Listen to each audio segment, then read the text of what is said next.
அம்மன் முன்னாடி புறமுதுக காட்டி உட்காரக்கூடாது. அந்த அம்மன் தான் எனக்கு புறமுதுக காட்டி உட்கார்ந்திருக்கா. இதெல்லாம் எப்படி நடந்தது? அந்த அம்மனை யாராவது ஜெயிக்க முடியுமா?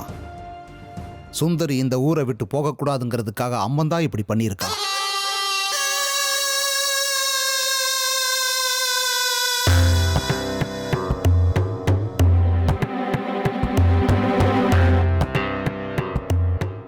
சவுடி சொன்ன மாதிரி சுந்தரியே உங்களுக்கு எதிரியா இருந்தாலும் அந்த சுந்தரிக்கு தாய் திரிபுர சுந்தரி உதவி பண்ணிக்கிட்டு இருக்கா.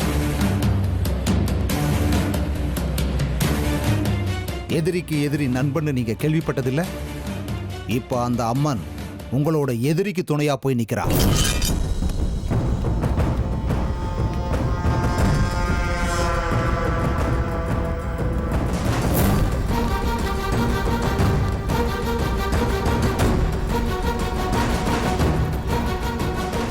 சாதாரண மனுஷ எதிரியா இருந்தா போராடி ஜெயிச்சிடலாம். இந்த அம்மனை யாருன்னு நினைச்சுக்கிட்டு இருக்கீங்க? கொடிய அசுரர்களை சம்ஹாரம் பண்ண அந்த தேவாதி தேவர்களே அவங்க எல்லா சக்தியும் சேர்த்து அம்மனுக்கு கொடுத்துருக்காங்க. தேவி பாகவதம் படிச்சதில்லையா?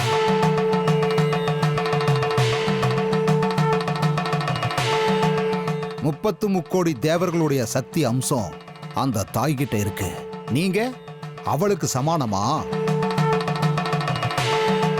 விரோதம் பாராட்டுறதுக்கும் போராடுறதுக்கும் ஒரு எல்லைன்னு ஒண்ணு இல்ல.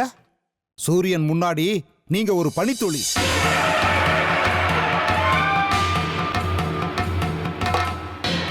என்னன்னு நினைச்சுக்கிட்டு இருக்கீங்க? புத்தி ஞானம் இல்லாதவன், எதுவும் தெரியாதவன், முட்டாள்தனமானவன் நினைச்சுக்கிட்டு இருக்கீங்களா? அம்மன்கிறவ யாரு? அவ சக்தி என்ன? அவ சக்தி எங்க இருந்து வருது? அவளை வசப்படுத்துறது எப்படி? அவளை விடுதலை பண்றது எப்படின்றது எல்லாமே எனக்கு தெரியும்.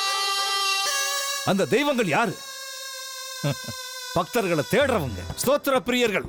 பக்தனுடைய பக்திக்கு அவங்க அடிமை. அது மட்டுமில்ல, நம்ம கிட்ட இருந்து கிடைக்கிற பக்திக்காக வாயை பொளந்துக்கிட்டு ஏங்கிக்கிட்டு இருக்கிறவன்.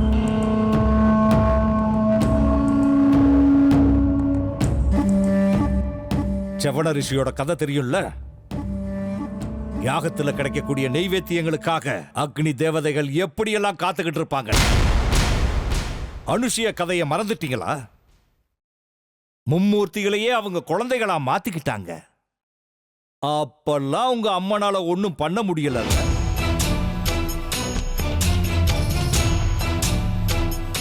அதெல்லாம் உலக நன்மைக்காக நடந்த காரியங்கள் அப்படின்னு சொல்லிக்க வேண்டியதுதான். தெய்வங்கள் குழந்தையா மாறினதுக்கு அப்புறம் மூவுலகம் அதிர்ந்தது. நான் செய்யறதும் இந்த உலகத்தோட நன்மைக்காகன்னு நினைச்சுக்குங்க. அந்த தெய்வங்கள் என் மூலமா அந்த நாடகத்தை நடத்திக்கிட்டு இருக்காங்கன்னு நினைச்சுக்கங்க. அந்த தெய்வத்தோட விருப்பம் இல்லாம இந்த உலகத்துல ஒரு துரும்பு கூட அசையாதுன்னு சொல்லுவாங்கல்ல, அதே மாதிரி எனக்குள்ளேயும் ஒரு தெய்வம் இறங்கி வந்து என்னை இப்படியெல்லாம் தூண்டி விடுது. விருபாக்ஷா, நீ இப்படியெல்லாம் செய்யணும்னு சொல்லு.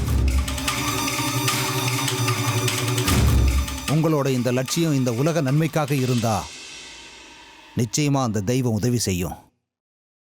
ஒருவேளை சுயநலமா இருந்தா அந்த கவலை உங்களுக்கு வேண்டாம்.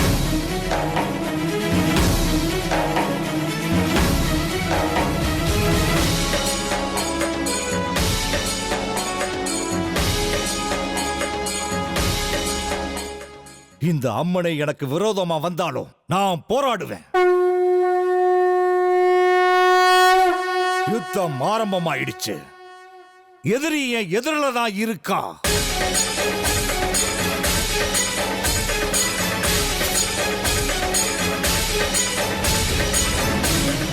இனிமே இந்த யுத்தம் நிக்கவே நிக்காது.